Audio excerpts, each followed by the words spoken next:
பொதிகை மலையில் பிறந்தவளா, பூவை பருவம் அடைந்தவளா, கருணை நதியில் குளித்தவளா, காவிரி கரையில் கழித்தவளா,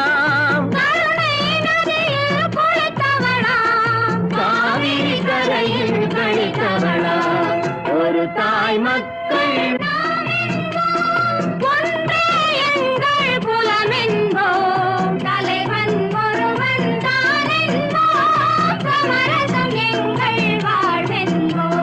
சமரசம் எங்கள் வாழ்வென்போம்.